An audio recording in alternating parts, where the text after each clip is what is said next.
क्या आप financial freedom की ओर बढ़ना चाहते हैं? क्या आप 25 करोड़ रुपए की वेल्थ को क्रिएट करना चाह रहे हैं? तो अगर ये आशा है आपका और ये ड्रीम है आपका कि 25 करोड़ की वेल्थ को क्रिएट करना है, तो एक क्वेश्चन आपके दिमाग में आता होगा कि मेरी इनकम तो उतनी ज्यादा है नहीं, तो मैं कैसे इन्वेस्ट करके इतनी बड़ी वेल्थ को क्रिएट कर सकता हूं? तो दोस्तों, मैं पहले आपको ये बता दूं कि अगर आपकी इनकम महीने की 25-30 हजार रुपए भी है, तो ये संभव हो सकता है। इसके लिए आपको इस वीडियो को पूरा देखना होगा और पूरे कॉन्सेप्ट को समझना होगा, क्योंकि दो बातें बड़ी इंपॉर्टेंट है।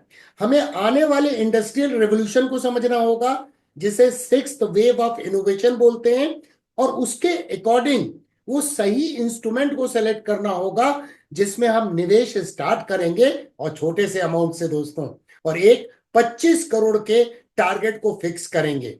मैं डीके सिन्हा आप सभी का आपके अपने चैनल पे स्वागत करता हूं। वीडियो को अभी से लाइक कर लीजिए, चैनल को जरूर सब्सक्राइब कर लीजिएगा। चलिए इस कॉन्सेप्ट को समझते हैं और उस ब्लूप्रिंट को तैयार करते हैं जो आपको 25 करोड़ की दिशा में आगे बढ़ा सकता है। तो सबसे पहले इंडस्ट्रियल रेवोल्यूशन के इतिहास को जानते हैं, जिसे वेव्स ऑफ इनोवेशन भी बोला जाता है। आप अपने स्क्रीन पे देखिए, 1785 में इंडस्ट्रियल रेवोल्यूशन स्टार्ट हुआ। और पहली वेव में क्या हुआ कि कौन सी इंडस्ट्री को फायदा मिला? Water power, textile, iron industry, mechanisation and commerce. और ये वेव जो चली 1785 से, और ये ग्रोथ होता रहा इन इंडस्ट्रीज में 60 इयर्स तक, और 1845 तक ये वेव चली। और सेकेंड वेव में steam, rail, steel, cotton industries develop हुई। इस वेव के दौरान में कोल से रिलेटेड एनर्जी के द्वारा स्टीम इंजन बना, और उस तरह की चीजें डेवलप होती चली गई। और ये वेव चली 1845 से लेकर 1900। तो यहां पर 55 इयर्स की ये वेव थी। इसके बाद आई तीसरी वेव, और तीसरी वेव में जो इंडस्ट्री में डेवलपमेंट हुआ वो इलेक्ट्रिसिटी रिलेटेड थी, केमिकल इंडस्ट्रीज थी, और आईसी इंजन, और उसके द्वारा ऑटोमोबाइल सेक्टर में बहुत बड़ा मासिव डेवलपमेंट देखा गया। और ये वेव चली 1900 से लेकर 1950 के दौर तक। उसके बाद आई फोर्थ वेव, और फोर्थ वेव में पेट्रोकेमिकल्स, इलेक्ट्रॉनिक्स, एरोस्पेस, और ये वेव चली 1950 से लेकर 1990 के दौरान तक।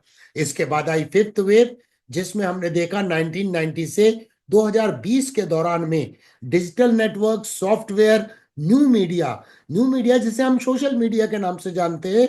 आप इस वीडियो को देख रहे हैं यूट्यूब के ऊपर में देख रहे हैं। बायोटेक्नोलॉजी, इन सब इंडस्ट्री का डेवलपमेंट हुआ। और अब दोस्तों सिक्स्थ वेव की शुरुआत हो चुकी है 2020 में, और ये वेव आशा की जा रही है कि अगले 25 सालों तक चलेगी। सिक्स्थ वेव में किन चीजों का डेवलपमेंट होगा? ऑटोमेशन, रोबोटिक्स, डिजिटलाइजेशन, सस्टेनेबिलिटी, इन सब चीजों पे पूरा फोकस होगा। एक चीज आपने गौर की, ऑब्जर्व किया कि पहली वेव 60 इयर्स की थी, सेकेंड वेव 55 इयर्स की थी, थर्ड वेव 50 इयर्स की थी, फिर 40 इयर्स की थी, फिर 30 इयर्स की थी, और अगली वेव का टेन्योर और कम होगा। इससे क्या इंडिकेट होता है? जो डेवलपमेंट की रफ्तार है, पेस है, वो बढ़ता हुआ चला जा रहा है। और इसीलिए इन इनोवेटिव वेव्स का जो ड्यूरेशन है वो शॉर्ट होता चला जा रहा है। अब सिक्स्थ वेव में कौन सी इंडस्ट्री डेवलप होने की संभावना है? Sixth wave of innovation important है, जिसमें अगर इस वेव को हम समझते हैं तभी हम अपनी इन्वेस्टमेंट स्ट्रेटजी बना के वेल्थ को क्रिएट कर सकते हैं। तो यहां पर रिन्यूएबल एनर्जी जैसे सोलर है, विंड है, इसके अलावा green technology, waste water management, energy efficiency के बारे में चर्चा होगी और डेवलपमेंट होगा। हेल्थ केयर एंड बायोटेक्नोलॉजी, इसके अलावा दोस्तों फोकस रहेगा ट्रांसपोर्टेशन एंड मोबिलिटी, जैसे हम इलेक्ट्रिक व्हीकल की बात कर रहे हैं, ऑटोनोमस व्हीकल की बात चल रही है। Reduction in fossil fuel ultimate goal होगा।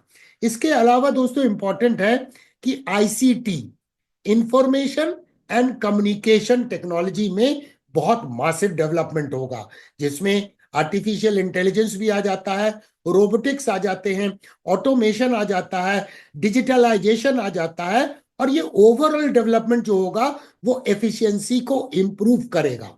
एक चीज गौर कीजिए, क्या रिन्यूएबल एनर्जी के डेवलप में आईसीटी का इन्वॉल्वमेंट नहीं होगा? बिल्कुल होगा। ग्रीन टेक्नोलॉजी, चाहे वेस्ट वाटर मैनेजमेंट हो या एनर्जी एफिशिएंसी की बात हो, उसमें भी टेक्नोलॉजी का समावेश होगा। हेल्थ केयर, बायोटेक्नोलॉजी बिना टेक्नोलॉजी के डेवलप नहीं हो सकती है। ट्रांसपोर्टेशन, मोबिलिटी, ईवी की बात करें, चिप्स डेवलप किए जाएंगे। ऑटोनोमस व्हीकल में भी सेमीकंडक्टर का इस्तेमाल होगा। रिडक्शन इन फॉसिल फ्यूल, ये जो सारे गोल हैं बिना टेक्नोलॉजी के बैकअप के संभव नहीं है। तो मोस्ट इंपॉर्टेंट सेक्टर कहां पे आता है? वो आता है इंफॉर्मेशन एंड कम्युनिकेशन सेक्टर। तो टेक्नोलॉजी सेक्टर जो मेन ड्राइवर होगा बाकी चीजों का सिक्स्थ वेव ऑफ इनोवेशन में। तो अब हमारा फोकस कहां शिफ्ट होता है कि हमें अपने निवेश की स्ट्रेटजी जो है वो टेक्नोलॉजी सेक्टर में बनानी है।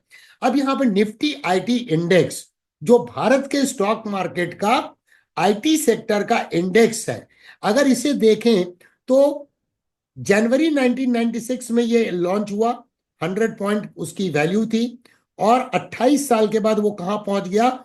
43,337।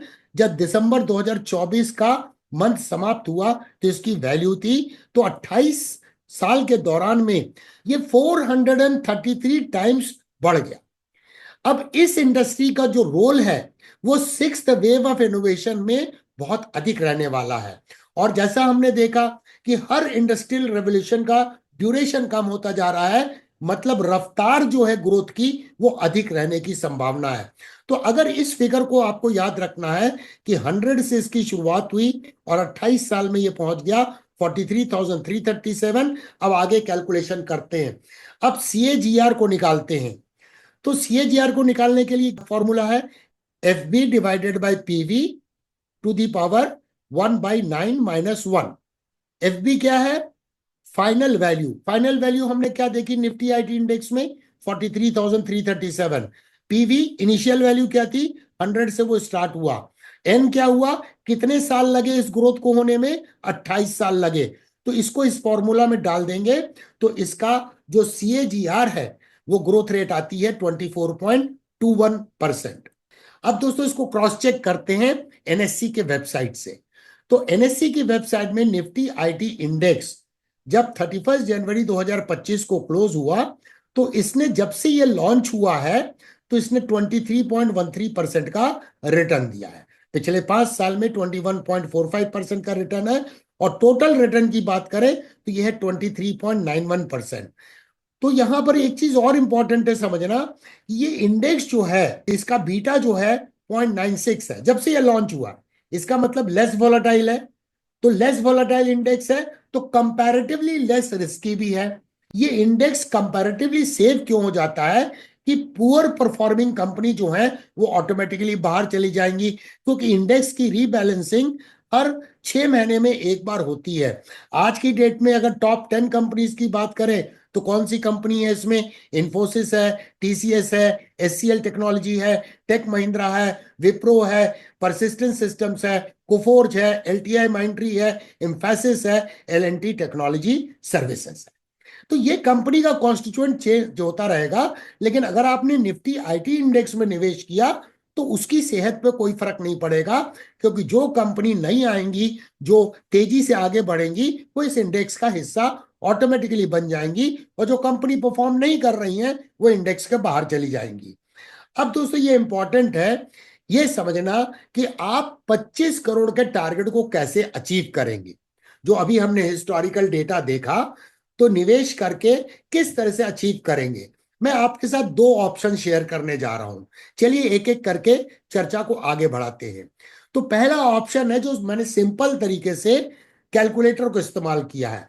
अगर आपने लमसम 5 लाख रुपीस इन्वेस्ट किया और अभी हमने देखा कि रिटर्न कितना निकला था, एनएससी की वेबसाइट से कंफर्म किया 23.13%।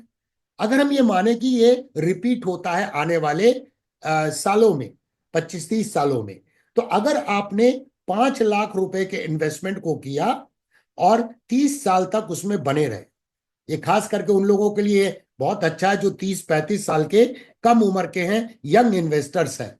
तो ये कितना ग्रो हो जाएगा दोस्तों? ये 25 करोड़ 69 लाख रुपीस का ग्रोथ होगा फाइनल डेस्टिनेशन 30 इयर्स के बाद, अगर ये पेस से इंक्रीज होता है 23.13% से।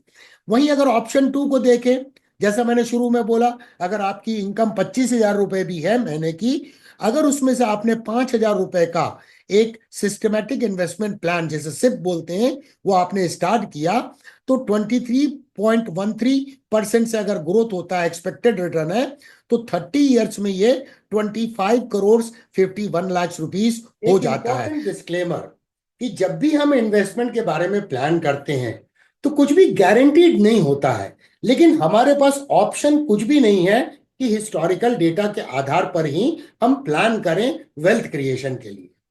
पॉसिबिलिटी क्यों ज्यादा है? नंबर 1, इंडिया की करंट इकोनॉमी 3.8 ट्रिलियन 4 ट्रिलियन है, जो 2047 में ये बढ़ के होने की संभावना है 26 ट्रिलियन, और इंडिया एक डेवलप्ड इकोनॉमी होगा। Number 2, sixth wave of innovation जो टेक्नोलॉजी के कारण मुमकिन नहीं है, संभव नहीं है, और टेक्नोलॉजी सेक्टर को सबसे ज्यादा बेनिफिट होगा इसका, चाहे वो आर्टिफिशियल इंटेलिजेंस हो, या ग्रीन टेक्नोलॉजी की बात करें, या बायोटेक की बात करें, और या फिर मेटावर्स की बात क्यों ना करें। यदि आपको ये वीडियो अच्छा लगा है तो इसे लाइक कीजिए, थैंक्स बटन भी है वीडियो में, और इसे शेयर करें ताकि अधिक से अधिक लोगों को ये जानकारी मिल सके, ताकि ये सिंपल इन्वेस्टमेंट स्ट्रैटेजी के बारे में वो विचार कर सके। फिर मिलेंगे दोस्तों अति शीघ्र।